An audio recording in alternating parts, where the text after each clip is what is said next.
I told you 3 times to get the labs back to me as soon as possible. This patient should not be on generics. That's why I put in the chart. Fix it. And the bandage should have been changed an hour ago. All right, one second.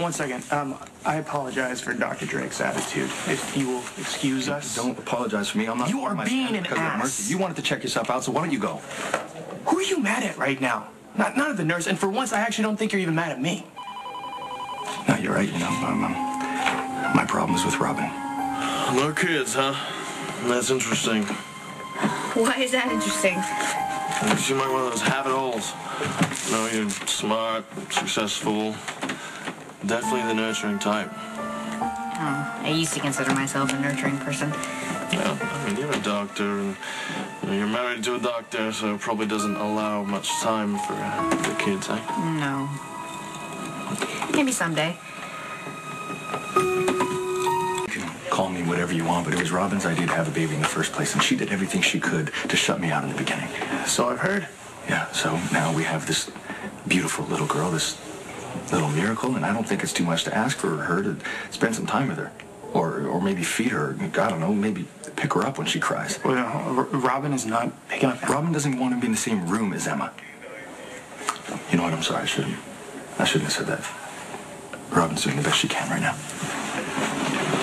Patrick, no, look, just stop, just for a second, all right? No one's judging anybody here. So talk to me, what?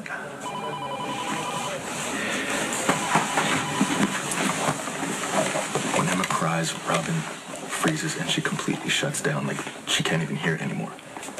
You know, and then she, I don't know, she starts blaming on other things, and then, you know, first of all, it's the apartment. Apartment's not working, so now we gotta get a house. We get a house, we get settled in, now she needs a nanny. Now I'm sure once the nanny all works out, she's gonna want to go back to work full time, and I'm telling you, it's too soon. So have you spoken to Robin about it? And I know exactly what you're gonna say, because I know we're all doctors, right? We all see the classic signs of postpartum depression, but she won't even discuss it with me. Then you've tried. Yeah, I've tried, but she shuts down and we end up fighting. Being a mother's a little more difficult than she expected.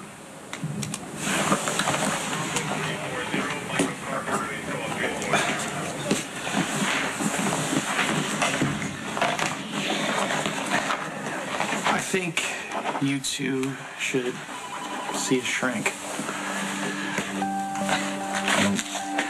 You know what? We were fine. After the fire, we spent a couple great nights at home, you know, as a family, and I know we'll get back to that. Hope needs denial. It's amazing how the mind works, isn't it? No, I'm just putting too much pressure on Robin. I think that's what the problem is. Well, the thing is, you can't change her, right? You can only change the way that you're dealing with her. And what you're doing now, or not doing, isn't working. You know, the thing about kids is they don't go away. You know, you can't send them back or drop them off at the pound. You know, you have to devote your entire life to somebody who may or may not appreciate it. It doesn't sound very appealing. Not to me. But I know my limitations. Yeah, I used to know mine too. You know, you'll be ready for kids soon, I bet. You're married, you got a good job, you know, some extra money in the bank, I'm sure. You know, a nice car. Yeah, well, all those things don't mean that I'm ready to have kids. You know, I mean, I've lived my life, you know, very focused on my work. I got through med school and I got through my residency that way. No hassle, no distractions. And how'd your mom and dad feel about that? Oh, my mom and dad are great. They just had, let's just say, other plans while I was growing up. My Uncle Mac raised me for the most part, the Australian that I told you about. Mm-hmm. And where were your parents? You wouldn't believe me if I told you. Nobody does. Oh, okay. They ran off and joined the circus? No. No? They founded a cult and are living out in the desert waiting the end of the world to come? No, nothing so normal. Okay, ready? My mother and father are spies. Secret agents. I'm serious. The international mom and dad of mystery. I was really young. I didn't even know my parents. I met my dad for the first time when I was 6 years old. And where are they now? On assignment, whatever that means. Sounds like fun. Yeah. I've missed my mom a lot lately, actually. Not that I expect her to show up. I mean, I am an adult. I can take care of my own problems. Anyway, family's complicated. Yeah, it must have been exciting when you were growing up, though. Knowing your parents were somewhere out there fighting the good fight. Yeah, I admired them. I worshipped them, actually. Unfortunately, they were gone as much as they were home. Yeah, that can be a little tough. Yeah, I would never want to put my kid through that. Yeah. Anyway, what about you? What about your parents? My parents certainly had their priorities straight, I'll tell you that. They dropped me off the day I was born. Then my adoptive parents were killed a few years back in a car wreck, and I had foster care in my future and didn't much care for that, so I took off. Wow. Well, that's tough. Hey, no complaints. You know, I'd say we've both done all right. I suppose. But here's what I'll never understand. If you aren't going to enjoy the company of your children, why have any at all?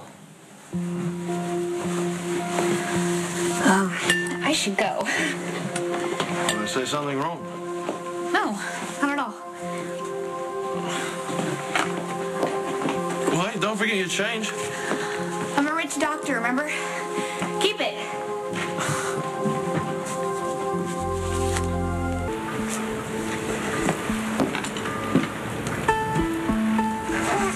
Everyone, I would like to introduce to you Emma Grace Scorpio Drake.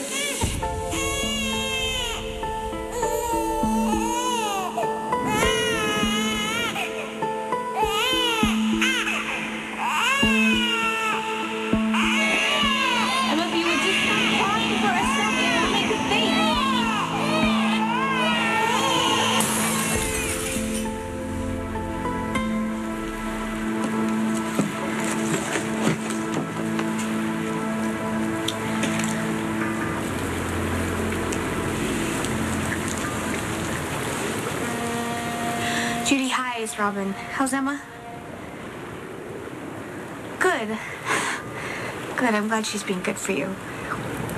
Yeah, if you can't get her to sleep, just put on the jazz station in the background, but not too loud, okay? She seems to like that. Yeah, rocking her is always good. And you might want to check the batteries on the baby monitor. That's actually why I'm calling.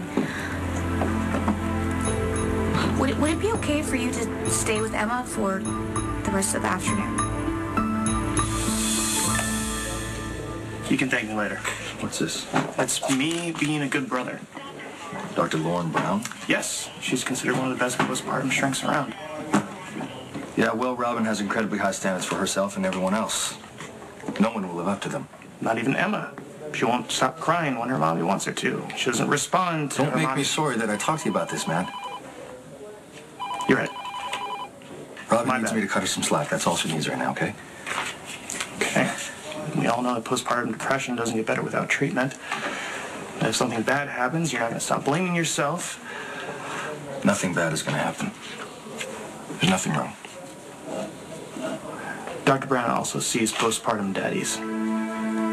You should call her.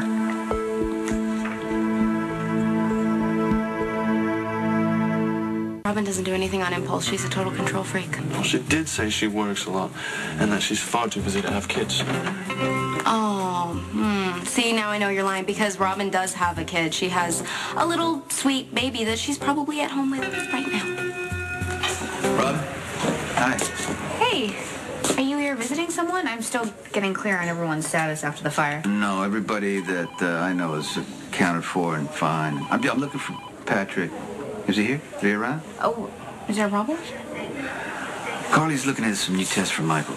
And I wanted to ask Patrick what he thought and maybe check it out. Now that you're here, you can check it out. Well, what kind of test? I don't know, some experimental thing. I just want to know if it's worth it, because if not, I'm going to go back and tell Carly, because I don't want her to get her hopes up. You know how mothers can be, and you understand that. Well, do you have more information about this test? Maybe I can help. Wait a minute. You're supposed to be out on maternity leave. What are you doing here? Well, what happened was, Mercy, they're short on doctors because they're taking all of the patients from General Hospital. So until they reopen, I'll be working here full time.